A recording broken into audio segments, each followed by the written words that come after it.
everyone. In last video, we had talked about language and literature and ancient Indian literature. In that, we had talked about Vedas and Upanishad. Now today we are going to start our new topic, that is Brahmanical literature, Aranyaks and Vedangs. So let's get started. So first of all, starting with Brahmanical literature, मतलब कि ब्राह्मण ग्रंथ. Many Brahmanical epics were composed to understand the meaning of Vedic literature. मतलब कि वेद के जो मंत्र है उसका अर्थ समझने के लिए जो भी पद स्वरूप पे जिसकी रचना हुई है तो वो टीका से भरा हुआ था जिसको ब्राह्मण ग्रंथ में समावेश मिला.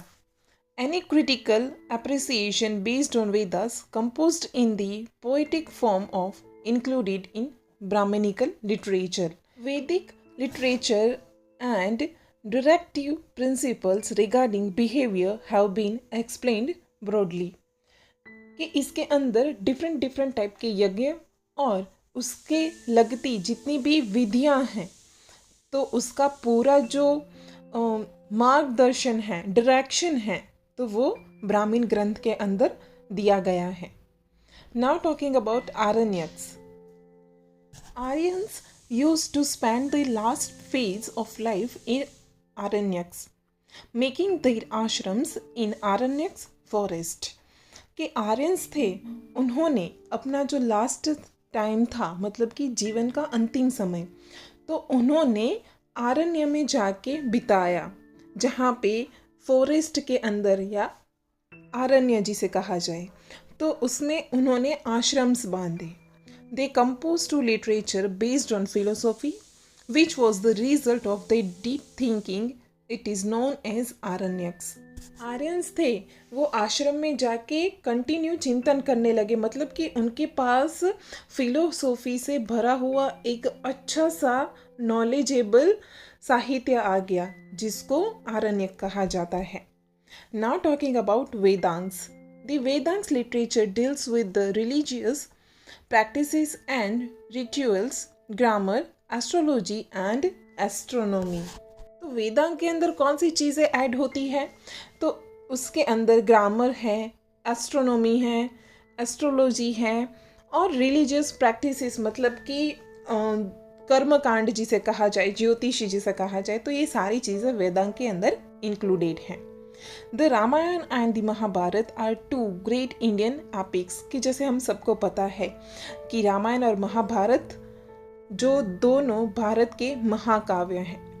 द ब्रेसन time from this epics can be tracked back to the 2nd century. ये तो महाकाव्य है तो उसका वर्तमान स्वरूप है तो वो 2nd सेंचुरी के अंदर मिला था. The Ramayana has the story of Ramchandra the king of Ayodhya कि जैसे कि हमें पता है कि रामायण है वो रामचंद्र थे अयोध्या के किंग तो उसके ऊपर बेस्ड है. The Ramayana is the smaller epic than the Mahabharata. Ramayana है वो महाभारत से उसकी कंपैरिजन में छोटी है.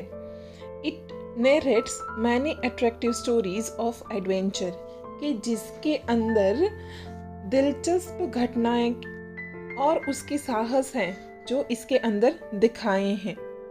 The Mahabharata is the world's largest epic has 1 lakh verses कि जैसे हम सबको पता है कि महाभारत है वो सबसे बड़ा महाकाव्य है कि जिसके अंदर 1 लाख श्लोक है मतलब कि वर्सेस है. This describes the war between Kauravas and Pandavas कि जिसके अंदर कौरव और पांडवास के युद्ध के बारे में चर्चा की गई है. Besides, it also consists of numerous stories.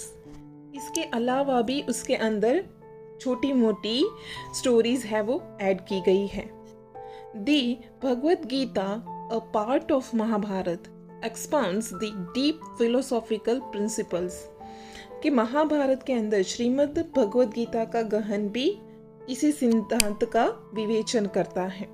It conveys the message of achieving moksha or salvation through jnana, karma and bhakti. Bhagavad Gita के अंदर अगर हम बात करें तो उसमें से एक बहुत ही अच्छा सा मैसेज पास आउट होता है, तो जिसके अंदर मोक्ष प्राप्ति के 3 मार्ग दिखाए हैं, जिसमें से ज्ञान, कर्म और भक्ति, ये 3 मार्ग दिखाए हैं। Both the epics, the Ramayana and the Mahabharata, have been influencing millions of Indian and the literature for a long time. They have implanted motivational seeds of संस्कार्स इन दी इंडियंस। रामायण और महाभारत है दोनों महाकाव्य जो सदियों से करोड़ों लोगों के विचार और साहित्य के सर्जन के ऊपर इसका इफेक्ट पड़ा हुआ है। भारत में संस्कार सिंचन का अगर मेन जो सीड की बात की जाए कि जहाँ से वो प्रेरक बना है, तो वो है रामायण और Mahabharat. During this period of Sanskrit literature was produced which contained a good combination of religious and worldly aspects of life। मतलब कि ये युग के अंदर संस्कृत भाषा में बहुत ही ज़्यादा साहित्य रचाया गया, जिसके अंदर धार्मिक और लौकिक मतलब कि रिलीजियस और वर्ल्डली एस्पेक्ट्स ये दोनों की रचनाएं की गई। The Puranas placed an important role in explaining initial Vedic religion of earlier time. Most important role माना जाए तो वो पुराण्स का है। तो उसने क्या किया कि उन्होंने आरंभिक वैदिक धर्म है उसको समझाने के लिए काम किया। During this period many scriptures and smriti granth were composed, कि जब भी ये युग चल रहा था जिसके अंदर शास्त्र और स्मृति ग्रंथ लिखे गए। This scriptures dealt with science and philosophy, कि ये जितने शास्त्र थे वो विज्ञान और तत्व विज्ञान के साथ जुड़े हुए थे। फॉर एग्जाम्पल्स कौटिल्यस अर्थशास्त्र के इसके अंदर बेस्ट एग्जाम्पल माना जाए तो वो कौटिल्य का अर्थशास्त्र है। Is a book of management as well as a book on various topics such as arts, mathematics and other sciences. The smriti granth as explains the religious teaching, laws and customs, कि इसके अलावा स्मृति ग्रंथ की बात की जाए तो वो धर्म के द्वारा रिवाज है, नियम है और हमारी जितने भी कर्तव्य हैं तो वो समझाता है। The earlier Buddhist literature was written in Pali, कि जो प्रारंभिक बौद्ध साहित्य है वो पाली भाषा के अंदर लिखा गया है। As it is divided into 3 sections, it is known as Tripitaka, कि जैसे कि ये पूरा साहित्य है वो 3 सेक्शन के अंदर डिवाइड किया गया है जिसको त्रिपिटक कहा जाता है। It consist of Sutta Pitaka, Vinaya Pitaka and Abhidhamma Pitaka, कि जिसके अंदर ये 3 सेक्शन है जिसका नाम क्या है, सुक्त पिटक, विनय पिटक और अभिधम पिटक। Besides, many other works were also composed in Buddhist literature, कि इसके अलावा बौद्ध साहित्य के अंदर और बहुत से ग्रंथ लिखे गए।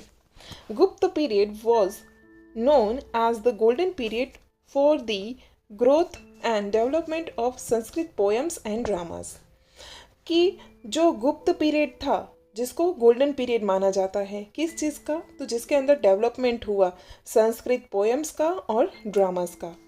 The great writers like Kalidasa, Bhavabhuti, Bhairavi, Bhartrihari, Banabhatta and Magha and many others belong to this period, कि जितने भी हम महाकवि की बात करें तो जिसके अंदर कालिदास, भवभूति, भारवी, भर्तृहरि, बाणभट्ट और मार्ग, ये सारे महान लेखक हैं जिसको गुप्त पीरियड के अंदर काव्य और नाटक उन्होंने बनाए।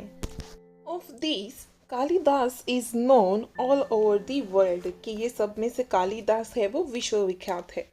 His works Kumarasambhavam, Raghuvamsham, Meghaduta, Abhijnana Shakuntalam and Ritusamhara are renowned for this best poetic and dramatic styles, कि कालिदास की हम अगर महाकाव्य की उनकी जो काव्य कला है तो उनमें बात करें तो सर्वश्रेष्ठ माना जाता है कुमार संभवम, रघुवंश, मेघदूत, अभिज्ञान शाकुंतलम, ऋतु संहार, तो ये सारे कालिदास के ग्रंथ हैं।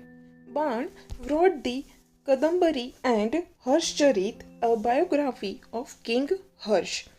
कि बाण हैं उन्होंने कादम्बरी और हर्षचरित ये दोनों सम्राट हर्षवर्धन थे उनके जीवन चरित्र पे लिखी.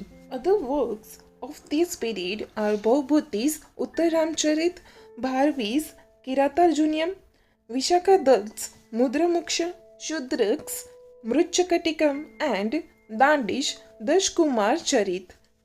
The subjects of these work were political events, romance, allegories मतलब कि रूपक दृष्ट कथाएं, comedies and philosophy.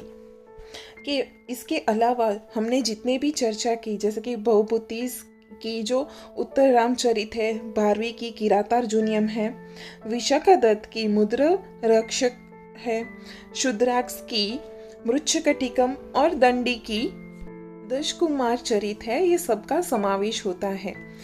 ये जितने भी ग्रंथ हैं उनके सब्जेक्ट की बात की जाए तो वो राजकीय घटनाएं हैं, प्रणय हैं, या तो कोई प्रसंग है, कॉमेडी है, या तो फिलोसॉफी तत्वज्ञान है, तो ये सारे सब्जेक्ट इंक्लूडेड हैं. Versus were composed in earlier form of Gujarati language.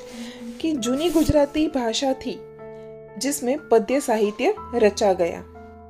In the course of time, Gujarati language developed and many literary works were composed in it. कि जितना टाइम गया उसके बाद गुजराती भाषा में डेवलपमेंट हुआ और जितनी भी कृति रची गई तो वो गुजराती लैंग्वेज के अंदर रची गई. The heritage of Gujarati literature was made prosperous by literary contribution of Narsi Mehta, Mirabai, Dayaram, Akho, Premchand, Pritam and others who composed beautiful verses, songs, garba, narratives, poem and छप्पास etc. जैसे कि Gujarati subject के अंदर आप ये हर एक चीज़ से वाकिफ हैं कि जितने भी साहित्यकार हैं, नरसिंह मेहता, मीराबाई, दयाराम, अखो, प्रेमानंद, प्रीतम, गंगा सती, ये सब लोगों ने पद, गीत, गरबी, छप्पा और ऐसे बहुत सी चीज़ें उन्होंने रचना की. After that the scholars like Narmad, Naval Ram, Kishorlal Mashruwala, Pannalal Patel, Umashankar Joshi, Manipatram, Ruparam, Nilkanth, Govardhanram Tripathi and other enrich the Gujarati literature through the works. कि इसके बाद जितने भी साक्ष्य हुए गुजराती साहित्य थे जैसे कि नर्मद, नवल राम, महिपत राम, रूपराम, नीलकंठ, गोवर्धन राम त्रिपाठी, किशोरलाल मशरूवाला, पन्नालाल पटेल, उमाशंकर जोशी, तो इन सब ने गुजराती साहित्य को समृद्ध बना दिया. तो आज के टॉपिक में हमने ब्राह्मण ग्रंथ, आरण्यक और वेदांग के बारे में डिस्कस किया. Thank you.